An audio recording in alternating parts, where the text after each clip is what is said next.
Hi, my name is Adam Ezekiel, and I've come to share with you one of the most fascinating stories you'll ever hear in your entire life about Shabbat.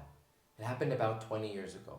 My friend Carlos and his girlfriend were taking some Torah classes, and they decided that when they get married, they would like to start keeping Shabbat.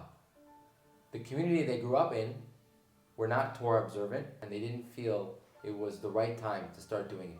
So they waited until they got married. They then planned their wedding, and Carlos wanted to surprise his wife with the most incredible honeymoon of all time. So he booked an extravagant holiday in Thailand. The big day came, the wedding was phenomenal, and then they flew out to Thailand. There were some delays at the airport, and they ended up arriving, instead of at 9 p.m. for check-in, at 2 a.m. They got to the hotel, and the receptionist said, "We're really sorry to let you know that your room is no longer available." He said, "This can't be happening. The room that I got has a botanical garden, it has a jacuzzi, a pool, everything is supposed to be perfect. Please, just give us a room." And she said, "We're really sorry. You didn't call, you didn't notify us about any delays, and so we thought you weren't coming, so we gave it to someone else. We're extremely booked, and we're sorry." What we do have, though, is one room left available on the 3rd floor, the same floor as the reception. Please kindly take it, and we can try to sort you out in the morning. So the wife said, "Carlos, let's go. Let's deal with this in the morning." They went to bed. They came back in the morning, and they began speaking to the receptionist about what they can do. The receptionist had already spoken to management and said, "There's nothing we can do. Take it or leave it." Carlos said, "You know what? Let's just stay. Let's make the best of it."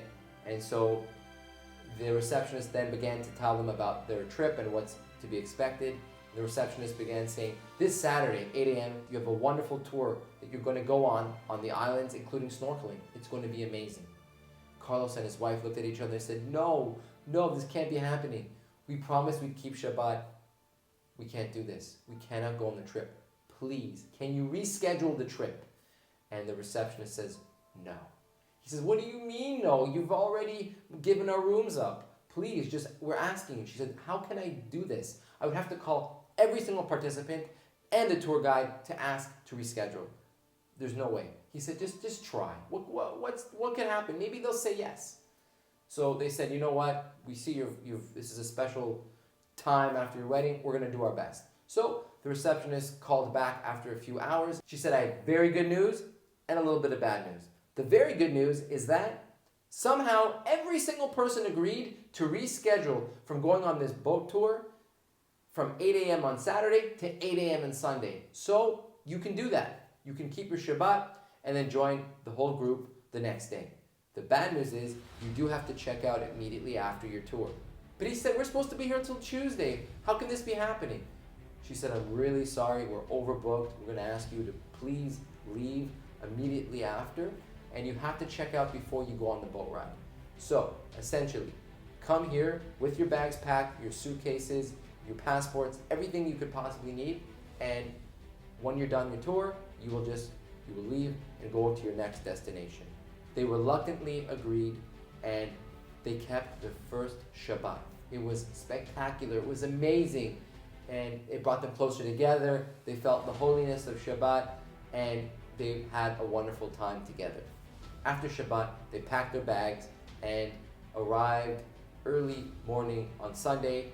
They checked out, they had their bags put in a safe room next to the receptionist, and they head out to the beach. And at 8 a.m., they began boarding the boats with other families and other couples. They head out for about 35-40 minutes, and they got deep out into sea when finally the skipper said the words they'll never forget. The skipper said, "Something has gone terribly wrong." I said, "What happened?" He said, "The water has gone down by 20 meters. It's completely quiet. I've been doing this job my whole life. I've never seen the waves not come towards us. They're going towards the other islands. Something doesn't make any sense." So he called on the radio to see what was going on, and all he heard was screaming. He said, "This is bad. We need to turn around." Carlos said, "I can't believe this. We're supposed to go on this tour. Please, is there any other thing we can do?" He said, "No, we have to turn around now." Carlos was furious. this whole vacation has totally gone wrong. They turned around and they started heading back. After about 35 minutes, they saw a sight they'll never forget. They saw Armageddon. Trees had been thrown over, buildings, roofs, houses, cars, everything flipped over and destroyed. It had looked like hell. They got off the boat, they ran as fast as they could to their hotel, and they saw the entire first floor was destroyed. They somehow made it up to the third floor, and they saw the receptionist there. So what's going on? What happened? They said there had been a tsunami, and thousands and thousands of people were killed. They then said, look down from the window and look at the first floor. The room they were supposed to take was flooded, and the people there were killed. The ambulance had just come and removed the bodies. In addition to that, all over the news, all over the world, they were announcing all the deaths. And the news actually announced the death of him and his wife. They had to then call their families and say everything was okay. Ultimately, 300,000 people were killed in this tsunami. It was an unforgettable tragedy. However, when speaking to Carlos, Carlos says Shabbat saved his life. Carlos, his wife, and the entire tour group happened to be at the safest place at the safest time possible while the tsunami had just passed over them and struck Thailand. And in this week's Parsha, we see in Parsha Ki Tisa that God says, keep Shabbat, and those that desecrate it will be cut off.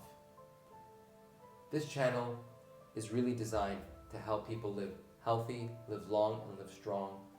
And essentially, we do that through eating healthy, through exercise, to getting good rest, and being low on stress. But there is another factor, and that is God's protection.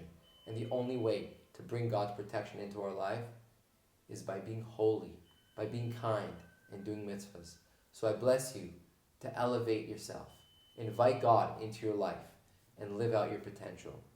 Furthermore, as Jewish people, we're here to keep Shabbat. But more than that, Shabbat is here to keep the Jews. May be blessed. Now, go get a good rest on Shabbos. Have a nice day.